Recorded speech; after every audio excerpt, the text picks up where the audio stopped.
बोलो श्यावर रामचंद्र भगवान की जय। श्री रामचरितमानस के उत्तरकांड में अपन ने कल सुना काकभूषुंड जी को किस प्रकार भगवान ने प्रसन्न होकर वरदान दिया था और फिर भक्ति का उपदेश भी दिया था। अब आगे बढ़ते हैं। बहुत ही पावन चरित्र चल रहा है, आप आनंद से सुने और चैनल को सब्सक्राइब करें ताकि पूरी रामचरितमानस आपको सुनने को मिल सकेगी। और अभी माघ महीना चल रहा है, श्री रामचरितमानस सुनने का बहुत ही बड़ा महात्म्य है, तो आप चैनल को सब्सक्राइब कर दें ताकि पूरी रामचरितमानस अपलोड कर रहे हैं तो शुरू से आपको सुनने को मिलेगी। और जब तक माघ महीना पूरा होगा तब तक ये पूरी अपलोड हो जाएगी, तो आपको पूरी रामचरितमानस सुनने को मिल जाएगी। इसलिए आप चैनल को सब्सक्राइब कर दें। अब आगे बढ़ते हैं।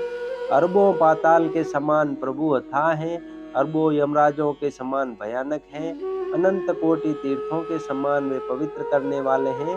उनका नाम संपूर्ण पाप समूह का नाश करने वाला है। श्री रघुवीर करोड़ों हिमालय के समान अचल है और अरबों समुद्रों के समान गहरे हैं। भगवान अरबों कामधेनुओं के समान सब कामनाओं इच्छित पदार्थों के देने वाले हैं। उनमें अनंत कोटि सरस्वतियों के समान चतुरता है, अरबों ब्रह्माओं के समान सृष्टि रचना की निपुणता है। वे करोड़ों विष्णुओं के समान पालन करने वाले और अरबों रुद्रों के समान संहार करने वाले हैं। वे अरबों कुबेरों के समान धनवान और करोड़ों मायाओं के समान सृष्टि के खजाने हैं। बोझ उठाने में वे अरबों शेषों के समान हैं। अधिक क्या जगदीश्वर प्रभु श्री राम जी सभी बातों में सीमा रहित और उपमा रहित हैं। श्री राम जी उपमा रहित हैं, उनकी कोई दूसरी उपमा है ही नहीं। श्री राम के समान श्री राम ही हैं, ऐसा वेद कहते हैं। जैसे अरबों जुगनों के समान कहने से सूर्य प्रशंसा को नहीं वरम अत्यंत लघुता को ही प्राप्त होता है, सूर्य की निंदा ही होती है। इसी प्रकार अपनी अपनी बुद्धि के विकास के अनुसार मुनीश्वर श्री हरि का वर्णन करते हैं, किंतु प्रभु भक्तों के भाव मात्र को ग्रहण करने वाले और अत्यंत कृपालु हैं। वे इस वर्णन को प्रेम सहित सुनकर सुख मानते हैं। श्री राम जी अपार गुणों के समुद्र हैं, क्या उनकी कोई था पा सकता है। संतों से मैंने जैसा कुछ सुना था वही आपको सुनाया। सुख के भंडार करुणा धाम भगवान भाव के वश हैं, अतएव ममता मद और मान को छोड़कर सदा श्री जानकी नाथ जी का ही भजन करना चाहिए। भूसुंड जी के सुंदर वचन सुनकर पक्षीराज ने हर्षित होकर अपने पंख फुला लिए। उनके नेत्रों में ब्रह्मानंद के आंसुओं का जल आ गया और मन अत्यंत हर्षित हो गया। उन्होंने श्री रघुनाथ जी का प्रताप हृदय में धारण किया। वे अपने पिछले मोह को समझकर याद करके पछताने लगे कि मैंने अनादि ब्रह्म को मनुष्य करके माना। गरुड़ जी ने बार बार काकभूषुंड जी के चरणों पर सिर नवाया और उन्हें श्री राम जी के ही समान जानकर प्रेम बढ़ाया। गुरु के बिना कोई भवसागर नहीं तर सकता, चाहे वह ब्रह्मा जी और शंकर जी के समान ही क्यों न हो। गरुड़ जी ने कहा, हे तात, मुझे संदेह रूपी सर्प ने डस लिया था और सांप के डसने पर जैसे विष चढ़ने से लहरें आती हैं, वैसे ही बहुत सी कुतर्क रूपी दुख देने वाली लहरें आ रही थी। आपके स्वरूप रूपी गारुड़ी सांप का विष उतारने वाले के द्वारा भक्तों को सुख देने वाले श्री रघुनाथ जी ने मुझे जिला दिया। आपकी कृपा से मेरा मोह नाश हो गया और मैंने श्री राम जी का अनुपम रहस्य जाना। उनकी भूसुंड जी की बहुत प्रकार से प्रशंसा करके सिर नवाकर और हाथ जोड़कर फिर गुरु जी प्रेम पूर्वक विनम्र और कोमल वचन बोले, हे प्रभु, हे स्वामी, मैं अपने अविवेक के कारण आपसे पूछता हूँ। हे कृपा के समुद्र, मुझे अपना निज दास जानकर आदर पूर्वक विचार पूर्वक मेरे प्रश्न का उत्तर कहिए।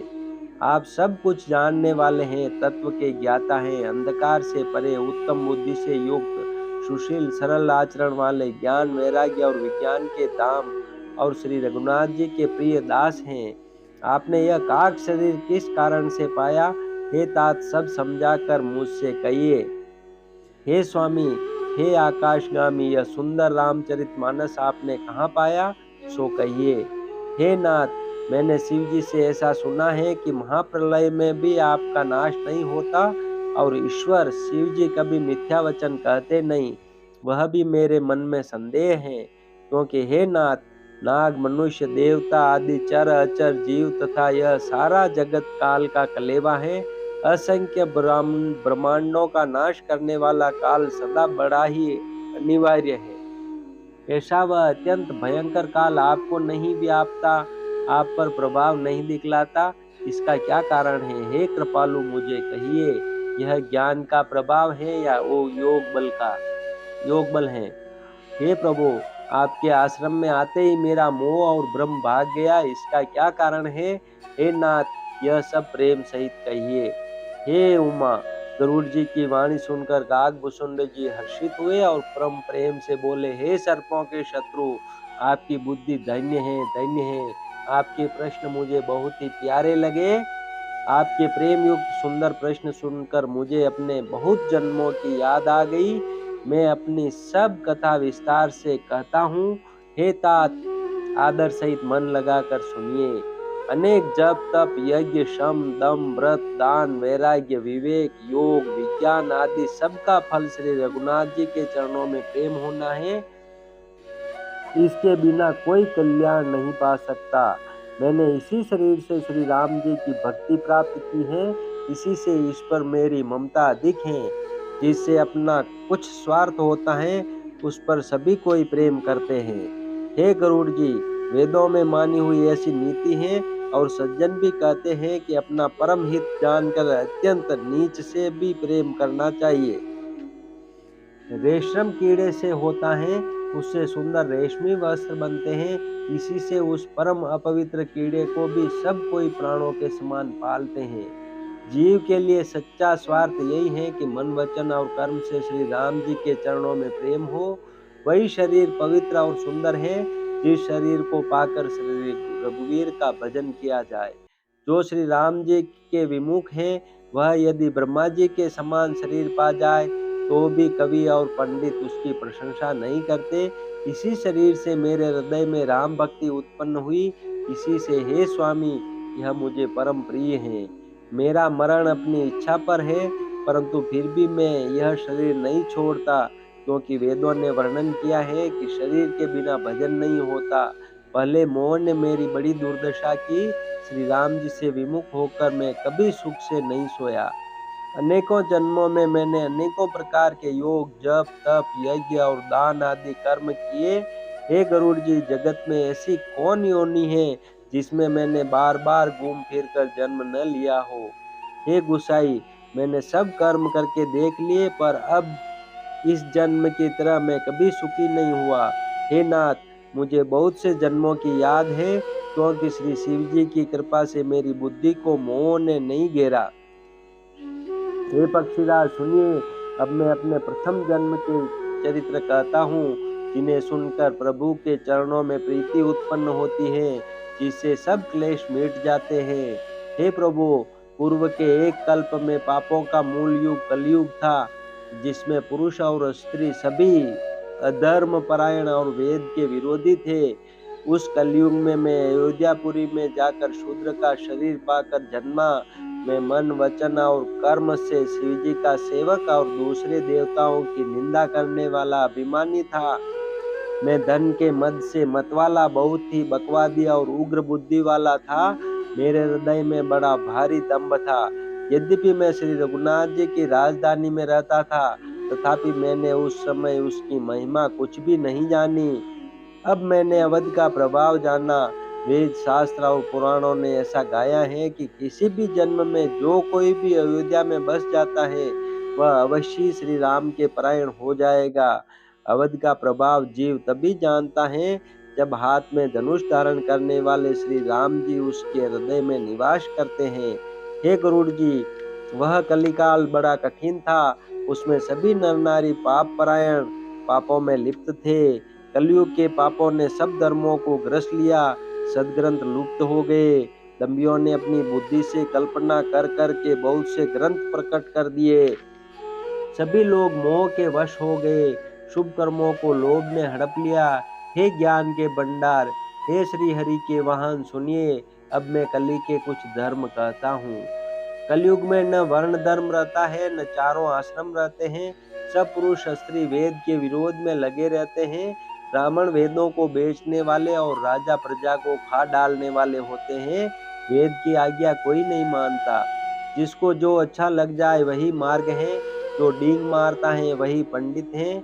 जो मिथ्या आरंभ करता आडंबर रचता है और जो दंभ में रत है उसी को सब कोई संत कहते हैं। जो जिस किसी प्रकार से दूसरे का धन हरण कर ले वही बुद्धिमान है। जो दंभ करता है वही बड़ा आचार्य है। जो झूठ बोलता है और हंसी दिल्लगी करना जानता है कलयुग में वही गुणवान कहा जाता है। जो आचारहीन है और वेद मार्ग को छोड़े हुए हैं कलयुग में वही ज्ञानी और वही वैराग्यवान है। जिसके बड़े बड़े नख और लंबी लंबी जटाएं हैं वही कलयुग में प्रसिद्ध तपस्वी हैं। जो अमंगल वेश और अमंगल भूषण धारण करते हैं और भक्ष अपक्ष खाने योग्य और न खाने योग्य सब कुछ खा लेते हैं वे ही योगी हैं, वे ही सिद्ध है और वे ही मनुष्य कलयुग में पूज्य हैं। जिनके आचरण दूसरों का अपकार करने वाले हैं उन्हीं का बड़ा गौरव होता है और वे ही सम्मान के योग्य होते हैं। जो मन वचन और कर्म से लबार झूठ बकने वाले हैं वे ही कलयुग में वक्ता माने जाते हैं। हे गोसाई, सभी मनुष्य स्त्रियों के विशेष वश में हैं और बाजीगर के बंदर की तरह उनके नचाए नाचते हैं। ब्राह्मणों को शूद्र ज्ञानोपदेश करते हैं और गले में जनेऊ डालकर कुत्सित तान लेते हैं। सभी पुरुष काम और लोभ में तत्पर और क्रोधी होते हैं। देवता ब्राह्मण वेद और संतों के विरोधी होते हैं। अभागिनी स्त्रियां गुणों के दाम सुंदर पति को छोड़कर पर पुरुष का सेवन करती हैं। स्वागिनी स्त्रियां तो आभूषणों से रहित होती हैं पर विधवाओं के नित्य नए श्रृंगार होते हैं। शिष्य और गुरु में बहरे और अंधे का सा हिसाब होता है। एक शिष्य गुरु के उपदेश को सुनता नहीं, एक गुरु देखता नहीं, उसे ज्ञान दृष्टि प्राप्त नहीं है। जो गुरु शिष्य का धन हरण करता है पर शोक नहीं हरण करता वह घोर नरक में पड़ता है। माता पिता बालकों को बुलाकर वही धर्म सिखाते हैं जिससे पेट भरे। स्त्री पुरुष ब्रह्म ज्ञान के सिवा दूसरी बात नहीं करते पर वे लोभवश घोड़ियों बहुत थोड़े लाभ के लिए ब्राह्मण और गुरु की हत्या कर डालते हैं। शूद्र ब्राह्मणों से विवाद करते हैं और कहते हैं कि हम क्या तुमसे कुछ कम हैं। जो ब्रह्म को जानता है वही श्रेष्ठ ब्राह्मण है। ऐसा कहकर वे उन्हें डांट कर आंखें दिखलाते हैं। जो पराई स्त्री में आसक्त कपट करने में चतुर और मोह द्रोह और ममता में लिपटे हुए हैं वे ही मनुष्य अभेदवादी ब्रह्म और जीव को एक बताने वाले ज्ञानी हैं। मैंने उस कलयुग का यह चरित्र देखा। वे स्वयं तो नष्ट हुए ही रहते हैं। जो कहीं सन्मार्ग का प्रतिपालन करते हैं उनको भी वे नष्ट कर देते हैं। जो तर्क करके वेद की निंदा करते हैं वे लोग कल्प कल्प भर एक एक नरक में पड़े रहते हैं। तेली कुमार चांडाल भील कोल और कलवार आदि जो वर्ण में नीचे हैं स्त्री के मरने पर अथवा घर की संपत्ति नष्ट हो जाने पर सिर मुंडा कर सन्यासी हो जाते हैं। वे अपने को ब्राह्मणों से पूजवाते हैं और अपने ही हाथों दोनों लोग नष्ट करते हैं। ब्राह्मण अपढ़ लोभी कामी आचारहीन मूर्ख और नीची जाति की व्यभिचारिणी स्त्रियों के स्वामी होते हैं। शूद्र नाना प्रकार के जप तप और व्रत करते हैं और ऊंचे आसन पर बैठकर पुराण कहते हैं। सब मनुष्य मनमाना आचरण करते हैं। अपार नीति का वर्णन नहीं किया जा सकता।